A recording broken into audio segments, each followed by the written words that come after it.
Hello, everyone. Welcome to today's show. And if you're joining for the first time, this is part of our e-commerce series, for which we meet every Wednesday at 5:30 p.m. Eastern. We pick one topic related to e-commerce, and we always have an expert panel that is willing to share their insight and wisdom. For today, we are going to be talking about very exciting topic. I don't know how many people are going to be excited about it, but it's definitely exciting because a lot of people are spending a ton of time on social media, social commerce. But I don't know how many businesses are really successful with social commerce. That's what we are going to be discussing today. What e-commerce businesses can take advantage of when it comes to social commerce capabilities. Before we dig into that, we are going to start with everybody's intros. I am going to start with my intro. If you don't know me, I am Sam Gupta. I am principal at Elevate IQ. At Elevate IQ, we are the independent ERP and digital transformation consulting firm, and the e-commerce is always, included in most of our engagements. We help our clients with the ERP selection, contract negotiation, business process re-engineering, enterprise architecture, system architecture, ERP project recovery, and ERP implementations. On that note, I am going to move to Steve for his intro. Hi, thank you, Sam, and appreciate being here with Robert, Chris, and Dave as well. My name is Steve Rice. I'm the owner of .com Jungle, Steve Rice Consulting, and founder of the Globally Conscious Leader. And I spend the majority of my time working with manufacturers, owners, and executives, helping companies make and implement wise technology choices. And then sometimes with .com Jungle, we do the implementations and integrations, etc. Okay, amazing. Thank you so much for being here, Steve. Dave, can I ask you to introduce yourself next? Of course. Happy to be here, and thanks, everyone. I am Dave Meyer, the president and founder of BusyWeb, who for the past 23 years has been a provider of e-commerce and social marketing solutions for manufacturers, B2B services, and anyone that wants to drive new traffic and close more deals. I'm super excited to be here today because I do a ton of work with social media for my clients and on behalf of our entire team. So this is going to be a fun one, Sam. Thanks for inviting me. Okay, amazing. Thank you so much for being here, Dave. Robert, can I ask you to introduce yourself next? Sure. My name is Robert Brown. I am the principal of Robert Brown e-commerce consultancy. I specialize in 7 to 9 figure B2C e-commerce businesses and helping them unstick themselves and become more efficient to profitability and sell more, be more for their customers and customer experience. Okay, amazing. Thank you so much for being here, Robert. Chris, can I ask you to introduce yourself next? Of course. Great to be here, Sam. Thanks for having me. Great to see everybody today. Chris Harrington, President and COO of Gen Alpha Technologies. We are a digital commerce software solution company for original equipment manufacturers and aftermarket organizations. This is an area that I think has a really big opportunity in the future for the types of clients that we work with, but I have to say it's still very new for many of them. So I think it's going to be a fun conversation. I'm looking forward to learning from everybody here as well. Okay, amazing. Thank you so much for being here, Chris. And if you're joining for the first time, if you're in the audience, if you have comments, make sure you are going to post them. We are going to be covering during the show. If you cannot get to them during the show, our panelists are going to make sure that you get your answers. On that note, I am going to start with the first question, and that is going to be, Steve, let's say if I am looking for the strategy for social media for the e-commerce businesses, how am I strategizing? I mean, if you talk about just posting randomly on LinkedIn, Instagram, anybody can do that. But when you are talking about real strategy, I think it's hard. So, Steve, how would you define the strategy? Well, first, I would start at the 30,000 foot level, regardless of the platform you decide you're going to use. I think you need to identify what probably everybody here knows as SMART goals. You need to have specific goals that are measurable, they're attainable, and they're also relevant, and you have to measure them over time. And your goals should align with your high-level business objectives. And you want to avoid, this is the way you avoid vanity metrics. It's kind of like nobody cares how many followers you have if you have $0 in sales, right? That's so for overarching, I'd say you want to have your SMART goals. You want to have a set of brand guidelines because you need a set of rules that every single person on your team is going to be using, because you're probably going to have multiple team members, especially if you're on Twitter. You know, I think one of the recent suggestions says you should be tweeting 10 times a day, and that's a lot. So also, I'd say one of the bigger piece of your strategy is you should decide how you're going to deal with trolls, because they're going to show up. After that, then you got to tackle each individual platform, and you know, as I saw the questions that are coming up where we talk about nuance, like what's the nuance between each one? Each platform's different, and it's also the same.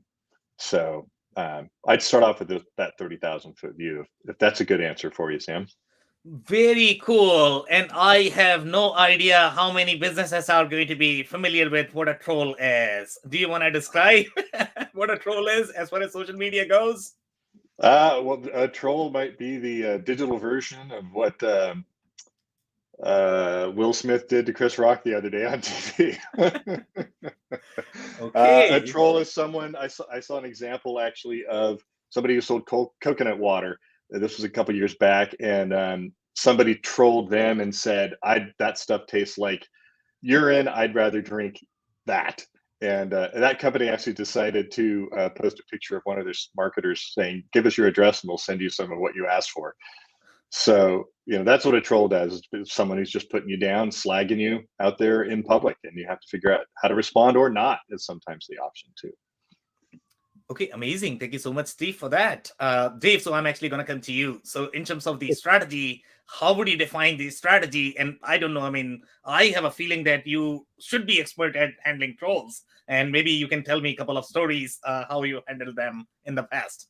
Oh, sure. That's super fun. I think for strategy and social media, the most important thing from my perspective when we're sitting down with a client that's trying to engage, especially at e-commerce, is to really understand your customer first and to set up what we call a buyer's persona. There's, somebody also calls them, or you may also heard of them as buyer's journey or marketing persona. It's just a fictionalized version of your best customers. And you probably have a few different kinds of best customers. So you outline who they are, you know, their age range, their demographics, their psychographics, meaning what makes them tick, what they're interested in. Probably most importantly, what social networks do they hang out on? And why are they on those networks? What are they looking for? What are they searching for? And then you build your social strategy to have the content built to engage that customer so that you start that conversation. You know, it's social media. And the social part of that is you're expecting to have conversations and be able to talk back and forth with that customer, and they expect to be able to talk to you. And so part of coming back and talking with trolls, right, is if you have a good social strategy in place and you understand who you are and especially who your customer is, if someone's trolling you, you can answer them from your truth and who you are and what you do. And I'll share a story in a second. But B, you have to understand where that person might be. So you really need to link back. And my favorite example, and I'm a speaker and trainer for Google in addition to running BusyWeb. And I had this example, Google Business Profiles has a social part to it where you can launch and publish reviews, you know, like 5-star ratings of the business. And we had a problem with a attendee to one of my events where they were getting all kinds of negative comments, kind of along what Steve was saying. But in this case, it was even worse. It was, you know, this person came into my house, or, you know, somebody from this company came into my house. They tried to do something inappropriate and they were stealing our stuff, blah, blah, blah, blah, blah, right? Discovered, the company did some research and they discovered that it was actually a employee's or a former employee's significant other that was posting these things. And so what they actually did is they shared appropriately and shut down the troll by simply answering, you know, we're so sorry that you had that experience. What we dug through all of our records and we discovered that we've never done any business with you, and none of our employees have been in your house. And if you'd like us to help you find the company that you're actually trying to review, we'd love to connect you with them. Right. So, not us and blah, blah, blah. So the obvious thing with trolls is you want to respond and hit back. That's not the way to do that. The best way to respond to trolls is to acknowledge and move on. Sorry you had that experience. We'd love to take it offline if you'd like to talk more about it. But otherwise, just share your side of the story.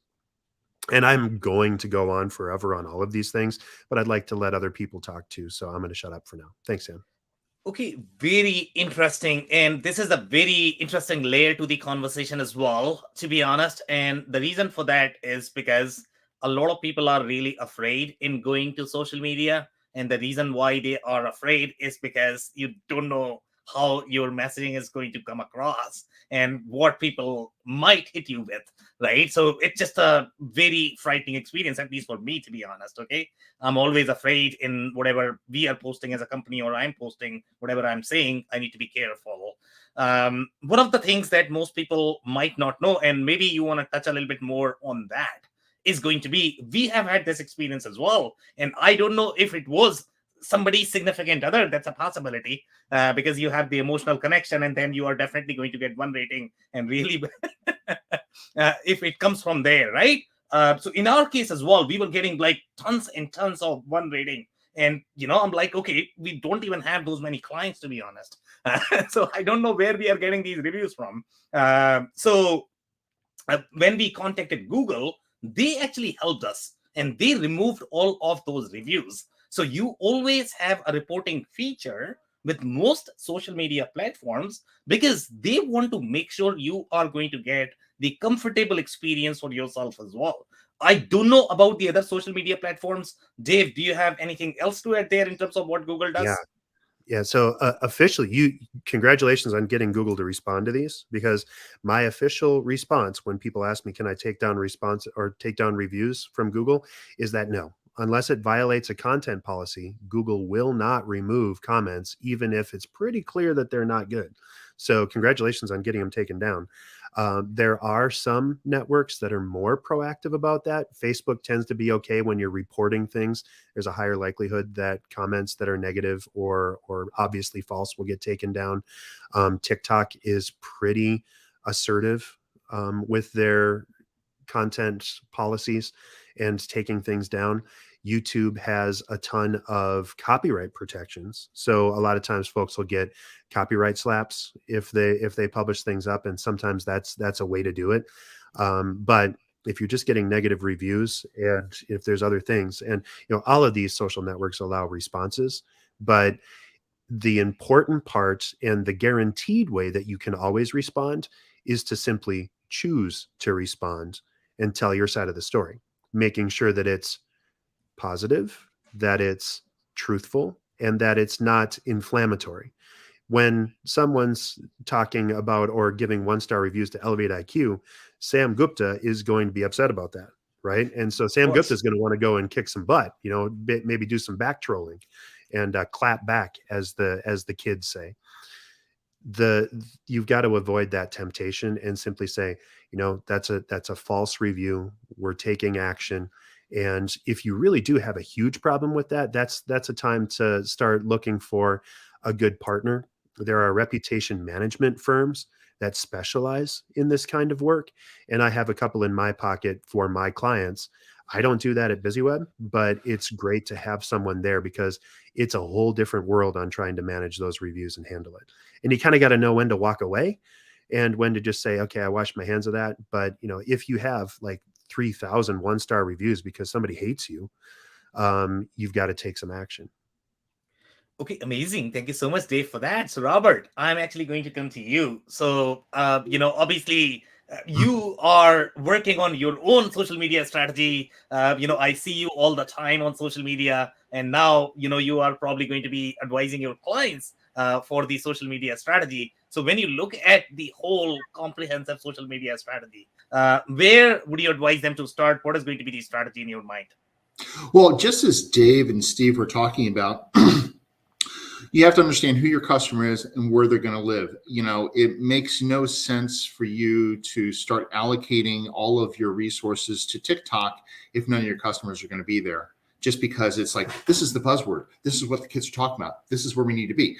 If you can't justify your goals and your ROI on a particular platform, then there's no point in being there. So, and what Dave said, a lot of people mistake social media as just another broadcast channel, when in fact, you're supposed to have conversations, and you need to be having conversations with the right people. And the only way that you do that is by publishing content that resonates with them and have those conversations. You will get people that will not be happy with you. And as Dave rightly said, you can choose to ignore that, but a better way of handling it is, a truthful response, like, hey, I'm really sorry I dropped the ball, or, you've never been a customer of ours, so I don't understand why you're judging us this way. And I try to focus my content on what is going to resonate with my ideal customer. So when they see it, when they hear it, when they search for it, and that content shows up, they're going to go, oh, that makes sense to me. I understand. I want to come in, and I begin that conversation. But if you're just running ads, one of the biggest mistakes I've seen. So for a $20 million music reseller, they decided they had all the social media channels. They got rid of their social media people. They were sitting dead for a little while. They decided, okay, let's pick it back up again. And they just got a kid fresh out of college, and they just started publishing sales. That's it. Just sales, basically sales flyers. And I'm like, and the owner really was not happy because he wasn't getting any traction at all. He wasn't getting any likes. He wasn't getting any shares. He wasn't, no interaction whatsoever. He said, I'm wasting all this money with this kid and it's not going anywhere. And I said, well, you've got the completely wrong strategy. You hired a kid that doesn't know your business, who is just publishing content that nobody cares about. Where's the stuff that your ideal audience is going to go, wow, that's really cool? Like, where's that really cool Fender riff that's going to make everybody stop and say, hey, I want to play that, right? So that's the strategy is really focused on your specific business segment and your specific objectives. Okay, very cool. So I am actually going to add a very interesting layer there. And the kind of business that we are in, to be honest, I mean, all of us included, okay? With digital initiatives, it's very, very, very tricky business in general. It's very hard to make the customers happy because of the moving parts and the variables involved. And you are always going to have instances where you have done everything right, but the customer is still mad. And then you get the, let's say, the negative review on Google or wherever you are going to get. And now you are saying that you can respond to somebody who is going to be, let's say, if they are not your customer. And here you might respond to these guys, hey, I don't know you, who you are not my customer. How would that go? How is that conversation going to go? Can it turn into, hey, you are fake news, even if No, I think Dave said it perfectly. It's, we looked at our records. We have no record of doing business with you. I appreciate your concern and your frustration. If we can help you out, we'd love to do so. But, and you leave it at that. And you absolutely do not want to get into a tit for tat on social media and have this long string of, just burning resources. You try to get them offline as quickly as possible into a phone call or direct chat to try to resolve that. So then they have the complaint, your response, and then a conversation. Okay, very interesting. Thank you so much, Robert, for that. So, Chris, I am going to come to you. Obviously, my question is going to be around the strategy. And now the second question is going to be, that's again, interesting layer. And these problems are really associated with social media. And that's what frightens a lot of people, to be honest, okay? In some instances, people will not stop, okay? They will keep bothering, and I have no idea what to do with them, to be honest. Okay, what would you do? Let's say you have responded that you are not my customer. This person is still complaining, sending screenshot, sending everything. Would you just stop? Would you continue talking? So strategy as well as this situation, Chris. Yeah, of course I would take the advice that Dave and Robert have already said related to this issue. I would probably stop at a certain point because I think that people who would be watching that and reading it will have their own self-awareness to understand what's happening. If I've tried to shut it down with a response like Robert had just provided, and they still want to keep punching and engaging in social media, I would stop and let others realize what's happening here and assume that they're going to realize correctly that this person maybe just falsely attempting to spread negative news when really there isn't a negative situation to report on, So I think from that standpoint, that's probably how I would handle that situation. Related to, I guess, social media strategies, I think this topic is such an interesting one for sure. And I love the 30,000 foot level that Steve talked about. I think the only, maybe addition that I would add to what everybody said here is that I would make sure that and we do this as a company, and we always educate the customers that we work with who have e-commerce platforms, is to be very authentic and to focus their content on the problems that they solve. So, when we think about putting together content strategies, we really need to think about, we first think about education. How can we educate? How can we inspire? How can we entertain others? And then sometimes we're doing our own promotion, right? And I think somebody said it here, and I apologize, I don't remember who, but people don't want to be served up your advertising all of the time. But if you've been doing a great job educating, inspiring, and entertaining, it's okay every so often to promote what you do as a company. It should be hopefully obvious in all the ways that you've been educating, but you can sprinkle in that promotion there as well.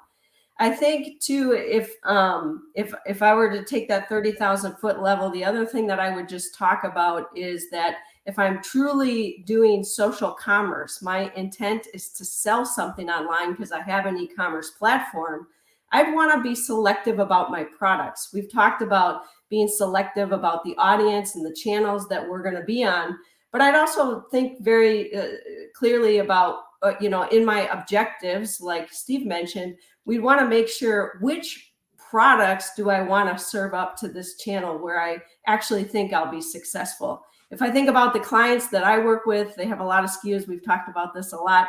Not every SKU should make it to a social channel, but there probably are some very valuable products that could be sold on these social networks. And certainly people are buying on them, and there's been a lot of hours on these social channels. So we should try to be identifying what products would fit the right channel and go after a strategy that way. Okay, go ahead, Robert. You had a comment? Yeah, absolutely. So there's a company in Easton, Pennsylvania called Smooth On. So they are a direct-to-consumer and B2B seller of chemical casting, molding tools and equipment.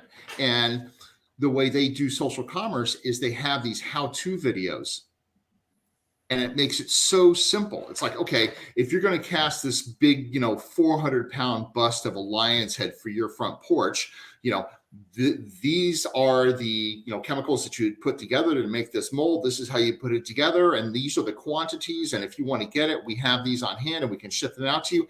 And it makes it very simple, down to like if you just have a newborn baby and you want that mold of the mom and the baby's hand, forever. Buy these two chemicals and and put it in this vat. Let them sit in there 5 minutes. Pour in the the hardener, and voila, you've got this casting for the rest of your life. I mean, that is a great example of what they're doing. And they have picked the particular channels that they know that these makers are going to be on. And the makers are going to be everywhere from an industrial company, who's making castings for, short castings for like antique locks, metal locks, to, home arts and crafts kind of stuff. And so they pick the appropriate videos and products for those different channels. Okay, so very interesting example, Robert, and that's going to be my follow-up question for you, Chris, as well. And you mentioned that the content needs to be educational. Okay, I don't know if a lot of companies really understand what educational content really means. And the example that Robert provided, to be honest, I mean, and sometimes I struggle with this as well. Okay, when you say social commerce, okay, can you walk me through? I'm educating somebody, and then how are they going to pay again? Uh, so sometimes that could be a struggle to be able to relate. But the example that he mentioned, it sounds more like a sales pitch, to be honest. But I can see why that content would work. Okay, and in some cases that content could work. So in your case, let's say if you were the e-commerce company and you are trying to decide, do I want to go purely educational versus a little bit of social commerce-y? How would you approach this? Yeah, well, I think I would say that you have to sprinkle in all of it, right? Educational, inspire, entertain. So you have to get creative and do all of these things. But on the educational side, and videos are a great example, and videos perform very well across multiple channels. Of course, they're going to do really well on YouTube, but they do really well on Facebook and others as well.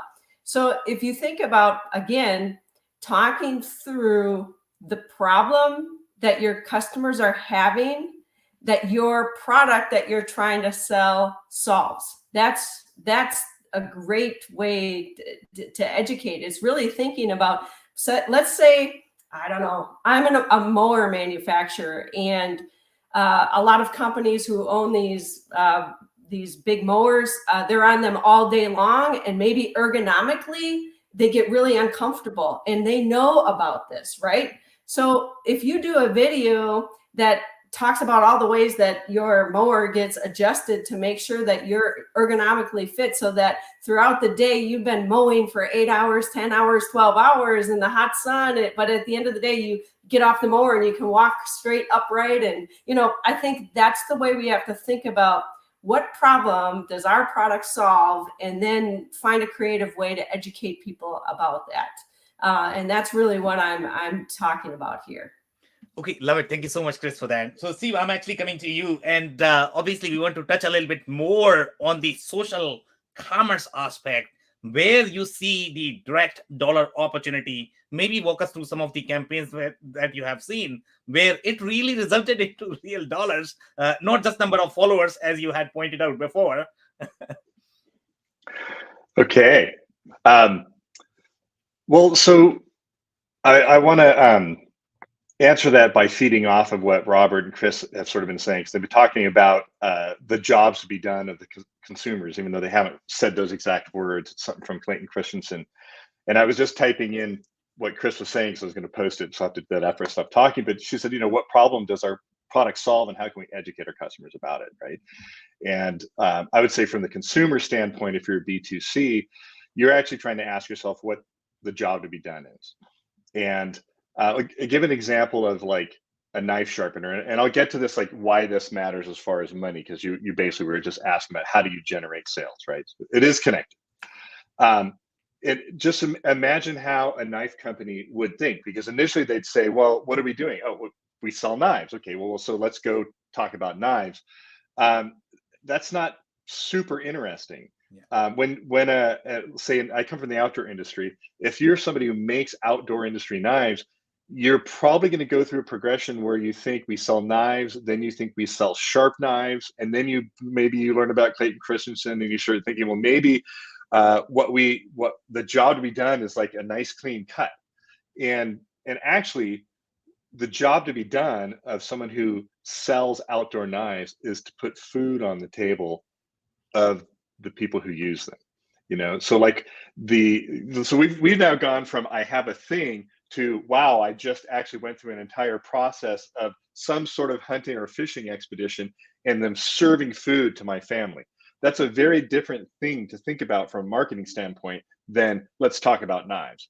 So if you take that, going, the I'm putting food on the table, you now have a wealth of things that you can talk about from a marketing perspective that are actually interesting on YouTube. This is how influencers got invented, because you have hunters and fishermen out there who are doing just that, talking to the people who want to do just that, and you get to now put a knife right in their hands and either be in their show with them saying, I've got this great knife from Benchmade, or you're in your own show and you've got great famous hunters, and maybe you get Bo Jackson to be on with you and he's using your knife. Now you have a whole nother separate social impact kind of marketing program. And that's if we're talking about the 30,000 foot level and how to put it into action, it's how you take that thing you're making and move through to that spot where you actually understand what it's really accomplishing for the people that are using it. And then your marketing becomes fun. But this is a lot harder for someone who sells steel molds to make plastic widgets, right? In fact, I'm not even sure I would want to take that on. I'll hand that off to Dave.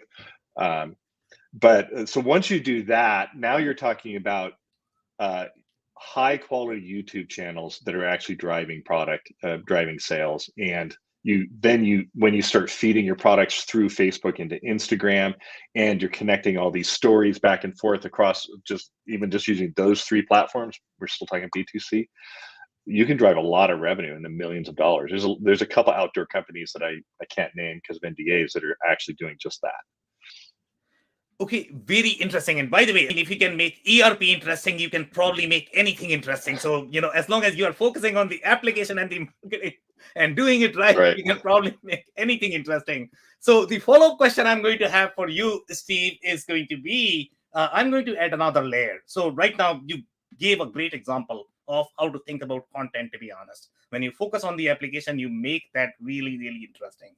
Now, when you look at these platforms, each platform has its own nuances, and I think Robert touched on it, Chris touched on it a little bit as well. But when you are thinking more from the strategy perspective, so I know that, you got to find your customers where they are hanging out. You probably need to figure out, okay, whether it is going to make sense for a specific channel or not. But when you look at the platform specific nuances, do you have any insight in terms of what these people who may have never used social media and they want to find out, okay, what is so special about LinkedIn versus YouTube versus some other platforms? Do you have any nuances that you might be able to share any insights on? Yeah, I realized when I was thinking about that question that I have my own biased opinions, and I thought I'm going to go look up some facts. And I found some interesting information that, if we're talking about B2B businesses, LinkedIn makes up over half of all the social traffic to B2B websites and blogs, and it then actually represents 80% of the leads that are sourced through social media. So if you're a B2B company, that's clearly the place to be. I also assumed, for some reason, YouTube wasn't even on my radar, and you brought it up right before the meeting, that it's been on your radar. YouTube is actually the #2 social media platform for B2B companies. Yeah. And it's incredibly evergreen. And it's probably more important to have video there than it is to have video and podcasts connected to LinkedIn in podcast apps. So that's LinkedIn. I mean, if we're going to talk B2B, we're talking about LinkedIn. Yes, you can be other places, but I think you're going to spend the majority of your time probably in LinkedIn. B2C, I'm a big fan because I deal with some pretty big retail websites, and I'm sure Robert does too, of making sure that whatever the platform they have feeds into Facebook, feeds the products into Facebook, and then therefore also feeds them into Instagram. Because you can have if you're active in both of those platforms, from a retail standpoint, you can actually create a lot of traffic, and you can tag your individual products inside those platforms and send people back to your website for them. I think, to me, I think Facebook and Instagram are a little more retail oriented. I think Twitter has 220, here's some facts, 220 million active users and 500 million tweets. Instagram has 500 million daily users. So we're talking between Instagram and Twitter, they're averaging something like 350 to 500,000 posts a minute. Right. So you have to figure out how to stand out. So that goes back to that brand guideline. And like Robert said, knowing where your customers are. And I'll be frank, I don't know a thing about TikTok other than all the silly videos I've watched. I have no idea how to use it for business. But I know that we have used Instagram and Facebook for business, for retail businesses, very successfully, or at least I've seen my clients use it very successfully. Okay, amazing. Thank you so much, Steve, for that. So, Dave, I am coming to you, and you are going to get the question of the day, to be honest. And the way I know Dave can make anything interesting. Okay, so today we are going to be talking about how to make molds interesting, because that is going to be the question for a lot of manufacturers and the e-commerce companies. When you are selling really boring stuff, there's nothing exciting to talk about it. So, how would you make that interesting? Oh, just you wait. Okay, so here's the deal.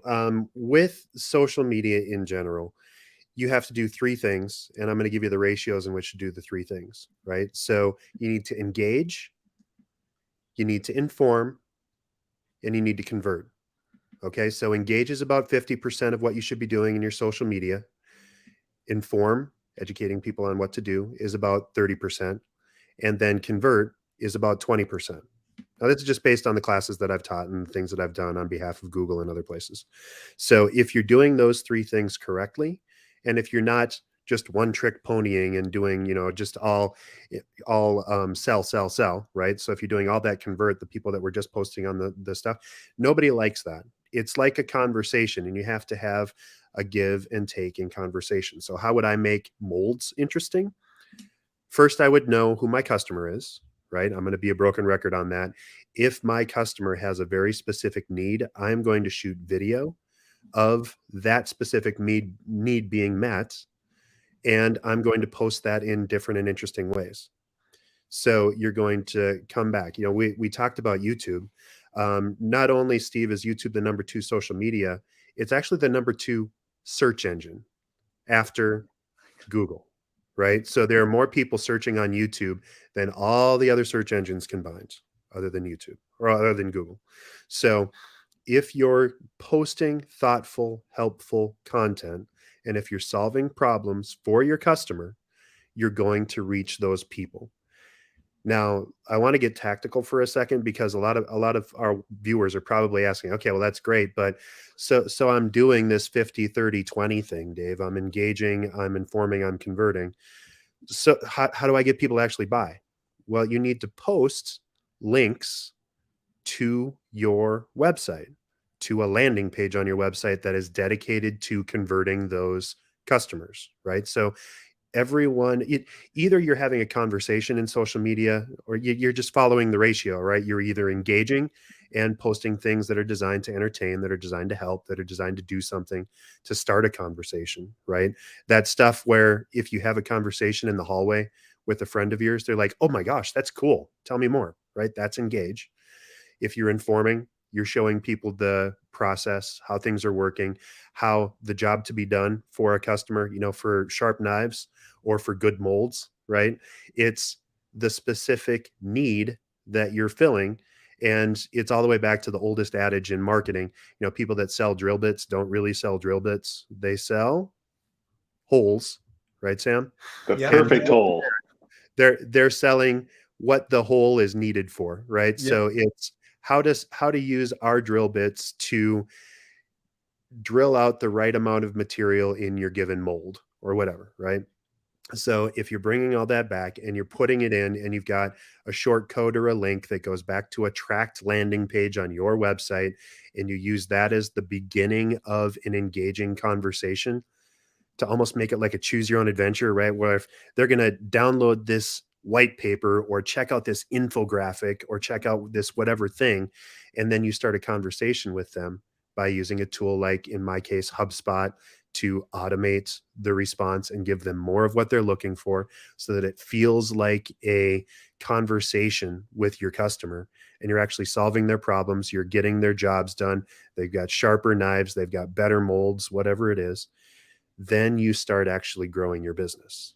So social media by itself is nothing. It's just a way to shout out and to start conversations. And if you use it wrong, if you're just using it to shout at the street corner, like the old soapbox guys, right? You're not going to get anywhere, right? So what you got to do is make sure that you're engaging people, that you're connecting with them, and that you're taking them along on the ride with you. And if you can get them to that spot where you can actually start converting, that's where the money is. And then you also have to play, right? So social media shouldn't be boring. You asked Steve, what social networks are good for which things? He mentioned LinkedIn. I agree 100%.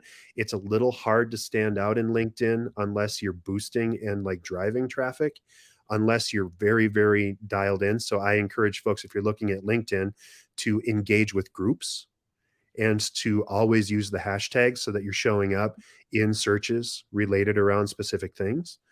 If you're doing Instagram or Facebook, you probably want to be, again, kind of engaged on groups on Facebook, but also on Instagram, really leaning on the hashtags for when people are searching.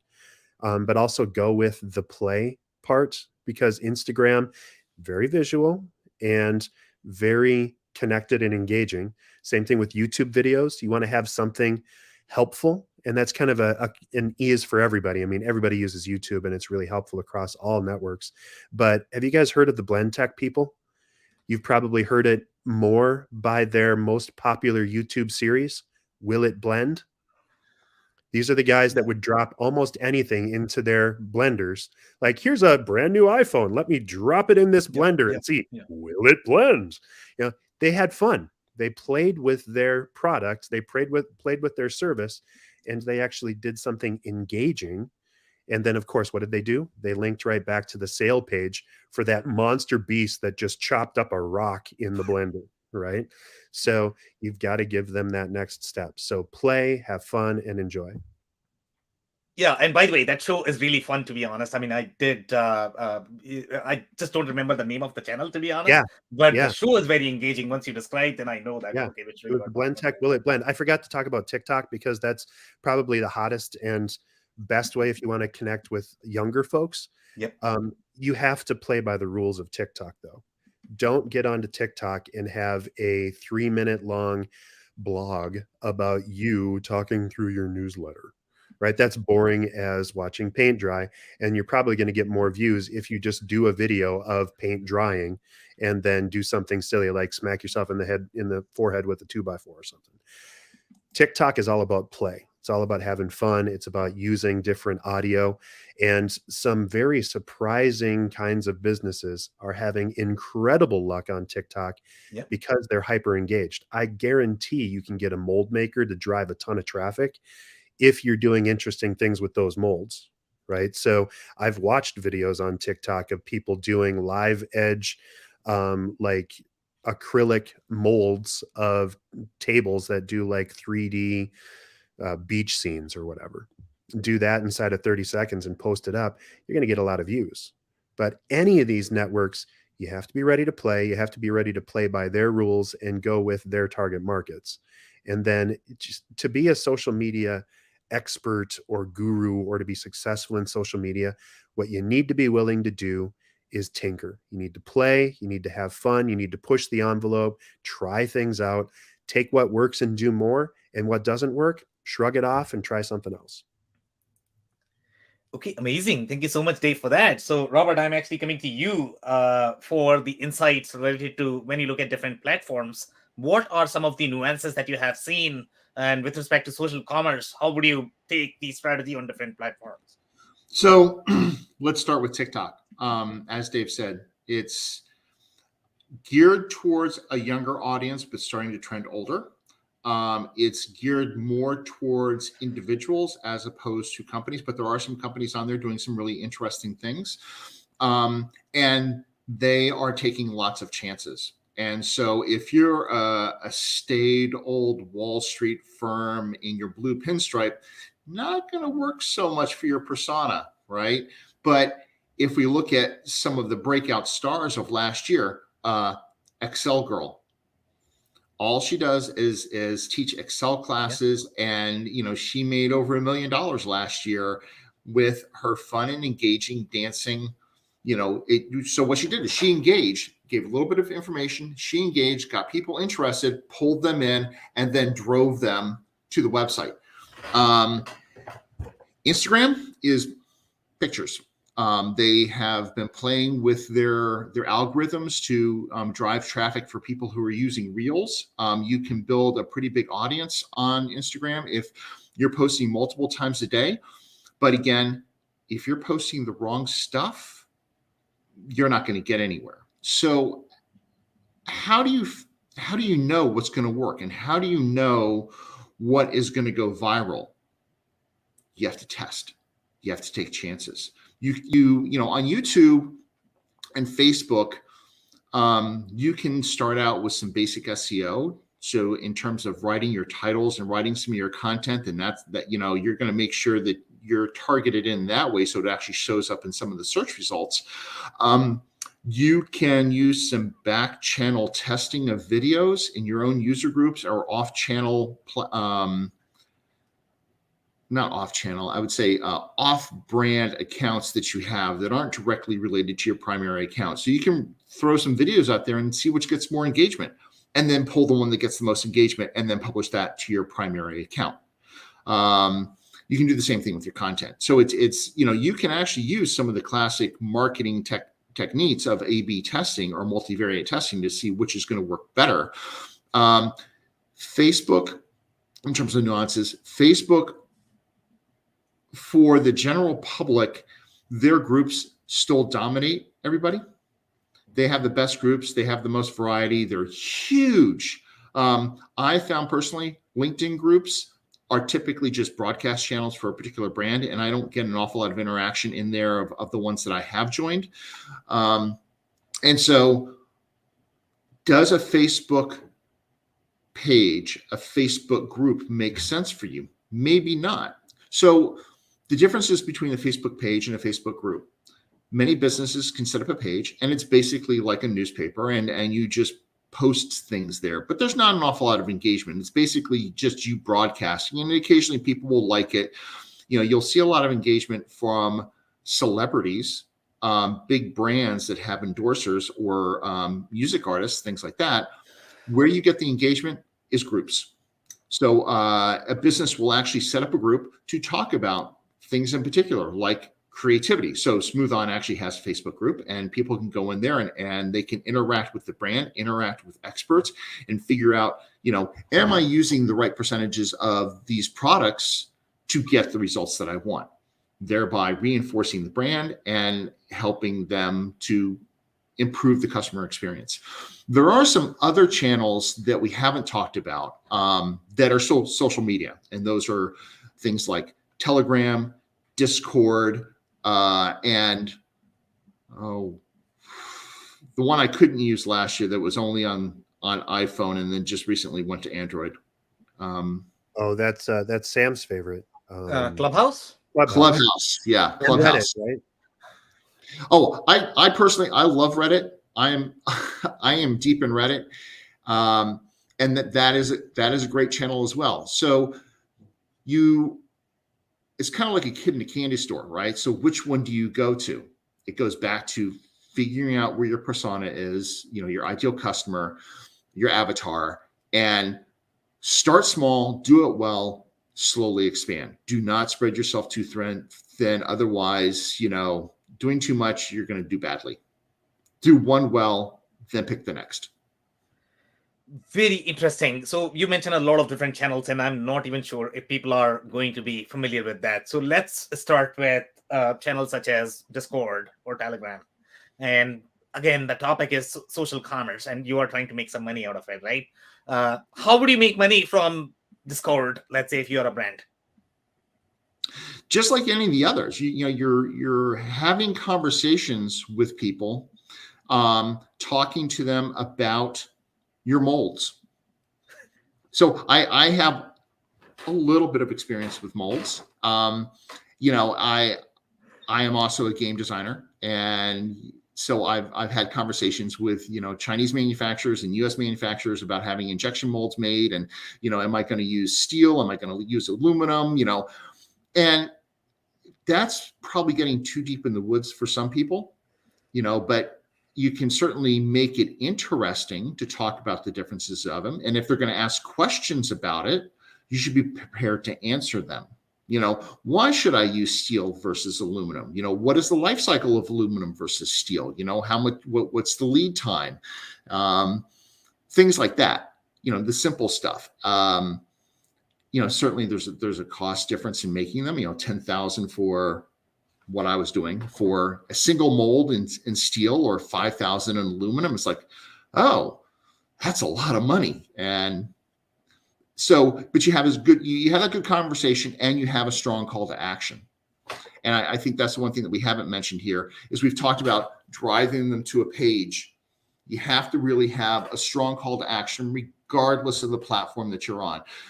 Dave did talk about having some automation. You can absolutely have automation in any one of these platforms. Like Facebook Instant Messenger has great automations in it. It will actually tell you. So I help my wife with her dance studio. And when we have customers come in and start asking questions, we drive them to Facebook Messenger so we can start that conversation with them. But Messenger actually prompts us with their AI and says, hey, customers have been asking this question a lot.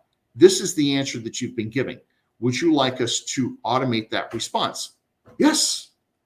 So instead of my wife constantly being barraged with what's class cost, what ages, where are you located, Instant Messenger answers that automatically for her, instantly stepping them forward 3 steps to, hey, can I come in for a trial? And, so there are tools out there that will facilitate that for you. Okay, amazing. Thank you so much, Robert, for that. So, Chris, I am actually coming to you. And since we are talking about many different channels, and I really don't know what mold makers are going to do on Discord, maybe you can convince me, if they are going to hang out on Discord, because most of the time it's probably going to be developers. And maybe there are some communities. I mean, there are a lot of manufacturers on Discord. Industry 4.0 is phenomenal overall, but the Industry 4.0 community is very developer centric in my mind.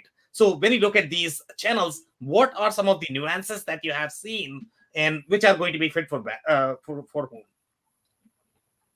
Chris? Yeah, I think everybody did a great job covering the nuances. I can, in fact, sit here and listen to it. I think, something that's coming into my mind here, that social is a place where you have the conversations, you engage, and we've been hearing these words and we've been talking about these today. I think a big challenge for companies is that often this can't be just left to your marketing team, because they typically don't have the stories, the experience, or the knowledge. And this becomes the challenge for companies to get into these channels, is that you need a subject matter expert who can engage and have these conversations, who can get active. And I will tell you that hands down, that's one of the biggest challenges that I see with many companies, that yes, they overcome the risk that we talked about earlier, but now who's going to do it, right? They have to identify the people in the company who have that information to share, who are reputable, that can help them build the authority on that channel, so that they're going to take that call to action that we create for them to clearly take a next step. But it's really identifying and uncovering on your team who can be active in those spaces. And that's why it is so important to start small. Really identify, give those people experience, because most often even it's going to be new for them. So that would just be something that I would share, maybe not so specific as a nuance to all the different platforms. But I think you have to look at the demographic of that subject matter expert, and make sure they can speak to the demographic in the channel that is most popular for them. So that's what I would add there, Sam. Yeah, very interesting. So I am going to give you a very interesting scenario. And marketers are amazing because they have these crazy ideas, and at times it might not be the most comfortable for subject matter expert. So Chris, I don't know how you would feel about dancing on TikTok. And let's say if your marketer is going to come to you and they are going to say, you know what, TikTok is hot. Okay, Chris, if you could pull off a dance on TikTok, it's going to be viral, and we are going to be selling a lot of products. How would you feel about that? Let's say if I give you that scenario. Well, my first question would be, yeah, it's hot, but what's our objective here? To make me look foolish, or really, what's the objective, right? So if I'm going to dance and it's truly going to lead to something really valuable for my audience, then maybe I'm willing to take that risk. But I have to, my first question is, what's the objective? What are we trying to do here? How can I, if I'm looking to entertain, I still want my entertainment to have a really good objective for the company, rather than just me looking foolish and getting followers, maybe Steve mentioned, but maybe they're not really going to lead to a sale. Yeah, and I can see how that conversation is going to go with your dance teacher, Chris. You know, if you are going to say, okay, what is the objective of dance? It's supposed to be dancing, just dance. Am I ballroom dancing, or what kind of dancing am I doing here? Interesting. And I don't know if anybody is going to have comment on, I think we have a very interesting comment related to Discord. If anybody wants to address that, we can take that. So Discord is go ahead, Robert. So I think that raises it ties into what Chris is saying and the LinkedIn user. So we need an SME, right? And trying to take a SME out of actually doing their job and having them available for answering social media content, 8 hours, 40 hours a week really isn't doable. They have another job to do, and having a marketing person do it isn't well. Where I have seen it work really well, there's a company called Sweetwater. It is actually the largest music retailer in the country. And they spend a lot of money and time training their support staff and their quote engineers, right? And so these guys get the training from the manufacturers and their internal SMEs to be able to handle that first level and second level kind of question and support. And they do it in a pod environment. So it's not, so they actually sit in pods of 4, 5, and 6 people. So they actually trade off. When they don't know something, they know somebody in their pod would. And so it can certainly, Discord can be played the same way. You can answer those questions from a support perspective, or you can answer it from like an inbound product perspective as well in a pod environment. So it puts less stress on an individual and it shares that knowledge base. Okay, amazing. Thank you so much, Robert, for that. So the only thing we can take right now is going to be closing advice. Steve, what would be your closing advice? Build relationships. Okay, amazing. Thank you so much, Steve, for that. Dave, what is going to be your closing advice? Know your customer, engage, inform, and convert, and make sure that you're hiring someone that knows what they're doing. It's really important to drill in and to actually hit people where they are and not bore them by talking to them instead of engaging with them. Love it. Thank you so much, Dave, for that. Robert, what is going to be your closing advice, please? I'm going to build off of Dave's and Steve's. It's not talking at, it's talking with. It's building those conversations. It's developing that relationship. Social media does not have an instant ROI. You're building a long-term relationship. That's it. Yeah, love it. Thank you so much, Robert, for that. Chris, what would be your closing advice, please? I'm going to go to the numbers. So global social commerce sales reached 492 billion in 2021, and it's expected to reach 1.2 trillion by 2025. So that means we all have to take a step and figure this stuff out. So try something, pick a channel, find a way, take the advice here and start something. So here's a question. A question. I don't have an answer, but certainly a question. So with the advent of Web 3.0, and where does that leave social media? Yeah, so I think we have too many topics right now, for our next topic. And I think Chris has given one topic. Robert, you have given one topic, but we are close to our time right now. So we are going to close. If you joined for the first time, this was part of our e-commerce series, for which we meet every Tuesday at 5:30 p.m. Eastern. We pick one topic related to e-commerce. And we always have an expert panel that is willing to share their insights and wisdom. So make sure you are not going to miss next week's show. We are going to be here. On that note, thanks again, everybody, for your time and insights. Thank you, Sam, and thanks everybody else. Bye, guys.